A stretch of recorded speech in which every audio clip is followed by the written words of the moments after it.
What up mga solid subscribers? Okay guys, may papanoorin tayo ngayon. No? So ito yung mga updates po sa ating mahal no? So ito, ako medyo, hindi naman sa medyo, actually talaga napukaw yung attention ko talaga dito. Kasi matagal ko na rin itong concern, no? Even though sa inyo guys, na alam nyo to, no? Medyo sinisingit ko sa ibang mga videos ko, no? Pero meron po isang, na pumuna nga po nito, no? So ang title po nito is, even a Taiwanese fan expressed her concerns about SB19's health, no? So panoorin natin guys, no? Baka tutugma yung mga sinasabi ko rin guys, no? Kasi grabe yung load talaga ng kanilang trabaho or tara pa na to. Pero bisyal kay Giro Pages na. Let's go. Announcement of SB19 Ever since the announcement of SB19 joining ACON 2025 in Taiwan, the excitement within the 18 fandom has been undeniable.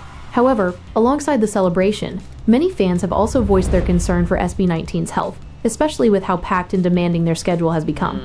With back-to-back concerts in two major Australian cities, Melbourne and then Sydney, the quick turnaround alone is already exhausting.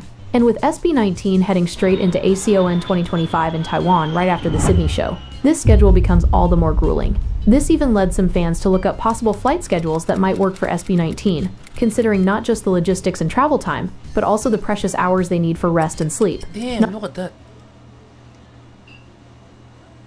2 hours ahead of Taipei, can they do it? Oh, sorry, Luffy. Sige na. Diyan na. Very slow, Luffy. Diyan ka muna. Sorry. Guys, ito na naman tayo. Andito naman tayo. No? So, paulit-ulit ko rin sinasabi to, no? Hindi ko alam kung paano yung attacking ginagawa din ng management. Pero hindi na sila masisi kasi SB19 naman na never naman yan numangal. Talagang nag-enjoy naman sila sa ginagawa nila. No? So, ang sa atin kasi guys, no, kahit nag-enjoy tayo sa ginagawa natin, kailangan din natin ng pahinga po. No? Kailangan din natin ng pahinga. No? Pero kasi meron tayong sinasabi na, alam mo yun, namomotivate ka, napupush ka pag halimbawa yung mga fans talagang sobra sumuporta. Hindi ko, don't get me wrong guys, baka sabihin nyo, kasalanan ng mga fans to.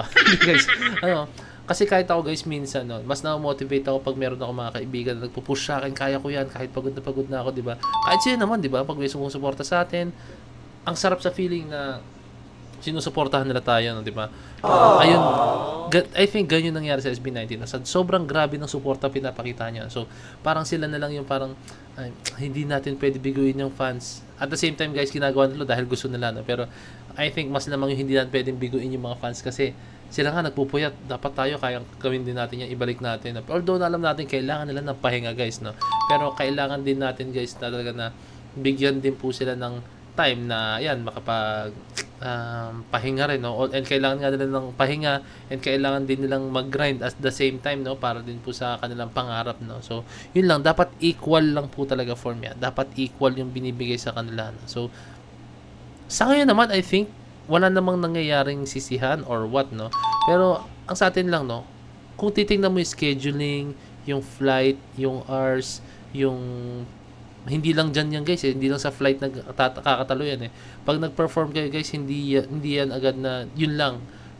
A day before or magang-maga guys, kunyari gabi pa yung concert mo, pwedeng magang-maga andun na kayo kasi mag-stage block pa kayo, marami kayong mga testingin or what na kung ano-ano, no? Mag-dry run pa kayo, no? Kasi paano pag halimbawang may mga bagay na, may mga changes, slight changes tayo na kailangan baguhin, no? So yun yung purpose ng dry run guys, kaya kailangan talaga ang isang performer, kahit kami mga dancer guys, no, pumupunta kami agad sa event, no? Kasi minsan yung setup ng stage iba, tapos mamaya madulas pala, di ba? Or kaya mamaya yung lighting nila nakaka-apekto pala sa mata namin or sobrang sabihin namin baka pwedeng i-dim lights na lang to sa part na to, no? Or wag yun ang paganahin yan, di ba? May mga ganong klaseng bagay guys, no? So may mga ganong klaseng bagay kaya ano mo yun, hindi porkit 6 PM pa kunyari, kung 6 PM pa kunyari ang concert ng SB19, no, hindi yan ibig sabihin na mga 4 o'clock ng hapon pa sila pupunta guys, no? Hindi ganun yan, magang-maga nandun na sila, no? So alam mo yun, para lang sila nagko-commute, para lang sila nag-jeep or nag-grab. Ganun eh. Pero yung grab nila eroplano, ganun katindi, nakapagod yan. Not just the logistics and travel time, but also the precious hours they need for rest and sleep, not to mention the time zone differences. Isa pa yan guys, no? Although na hindi pa ako nag-ibang bansa, no, yung mga time zone differences, hindi ko pa alam yung feeling guys, no. Pero marami akong mga kilala since ako kasi more on pinapadala pa lang ako sa company namin, pinapadala pa lang ako sa iba't ibang lugar, no. So sa Mindanao, pero hindi ko pa naranasan yung sa ibang bansa, no. Pero sinasabi sa akin ng mga kilala na grabe daw yung pagod, no? Lalo na pag yung time zone difference, no? Talagang mag-a-adjust yung katawan mo po, no? As in, ganun yung, ano, and may point daw na hindi ka makatulog na tanghali, I mean, ng gabi, kasi yung oras na yon is, ano yun, oras ng, kunyari, gabi. Tapos, umuwi ka. Tapos, gising ka sa gabi kasi yung oras na yon tanghali yun sa dati mo nitirhan, no? Nag-gets yun, or vice versa, guys, no? Parang ganun yun, guys, no? Kaya, mahirap, guys. Hindi siya ganun kadali. Marami kayong dapat i-consider pag mag-iibang bansa kayo, no? So, nakakabili bang SB90 kasi may kita mo sa kanila, guys, in camera, guys, no? Parang wala lang sa kanila, guys, ganun katindi, no? Nakangiti pa rin. Hectic schedule. May the Lord God give them enough strength and good health. Same goes to the 1Z team. Other fans echoed the same mixed emotions. Happy, but at the same time worried about SB19's health. They're really grinding hard this December. Some tried to reassure the fandom. We can't help but worry about SB19 having a jam-packed schedule or multi-city trips, but our SB19 boys and the 1Z team have already calculated their every move and decision. We can breathe easy, but let's pray for everyone's... Since alam niyo naman, no, company-owned ng SB19, no, owned ng SB19 mismo, yung 1Z, no, sila rin yung may ano niyan, parang, although na meron nagde-decide para sa kanila, no, pero most of the decisions or yung ibang mga bagay, no, hands-on ang SB19 dyan, guys, no.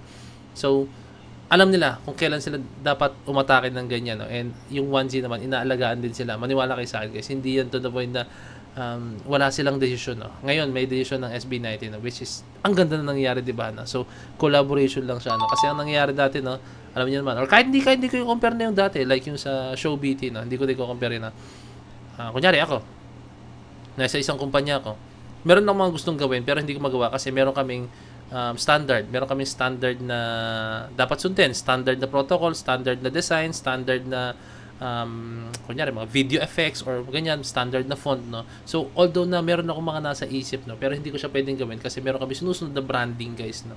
So ganun din yung nangyari sa SB19 before, no, meron sila sinusunod, pero ngayon sa decision nila, malaya silang gawin kung anong pwede na lang gawin, no? So, mas mabuti yun, no? Ang risk lang naman nun, guys, is paano mo siya gagawin nang wala kang blueprint, no? So, yan yung naging risk, pero which is ang nangyari naman is nag-work naman po, guys, na, diba? Napaka-solid naman talaga.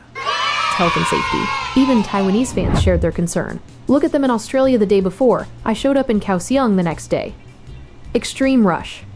It really hurts, but I am happy for them to enter the Taiwan market. 5 treasures. To take care of your body, sleep. Another Taiwanese 18 expressed her excitement as her longtime wish finally came true. I didn't expect that I would actually have to fight for this. Singapore Hi-Bye shouted to you all to quickly come back to Taiwan, and unexpectedly, it really happened so fast. Did you know that even some Filipino fans have already secured their tickets 3 months in advance just to witness SB19 live at ACON 2025? Meanwhile, others have even floated the idea of arranging a private plane for SB19. While this suggestion may not be taken too seriously by everyone, it highlights just how deeply 18 cares for the group. Kala ko talagang na nangyari yun, yung pala, suggestion pala, guys. ACON 2025? Meanwhile, others have even floated the idea of arranging a private plane for SB19. While this suggestion may not be taken too seriously by everyone, it highlights just how deeply 18 cares for the group's health, safety, and overall well-being. At the end of the day, beyond being simply fans, SB19 has truly become family to them, proof of the unbreakable bond between the boys and 18. Yan yung sinasabi ko sa inyo, guys, no?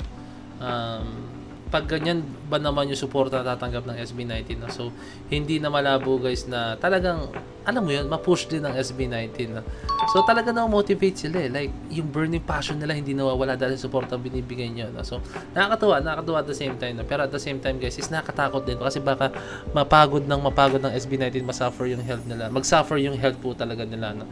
So, pero so far naman, guys, maganda yung nangyayari, no? Yung management nila, no? I think hindi naman na hinahayaan may mangyaring ganun, no? So, I think meron naman silang monthly check-up or what, or hindi natin alam, no? So, yan, at least, kung ano mangyari is, nangyayari pa rin naman, no? Yun pa rin yung nakikita natin, no? So, very big shoutout, syempre, sa SB19. So, yun, guys, para sa lahat. So, this is Point Point signing out. Peace, that's G.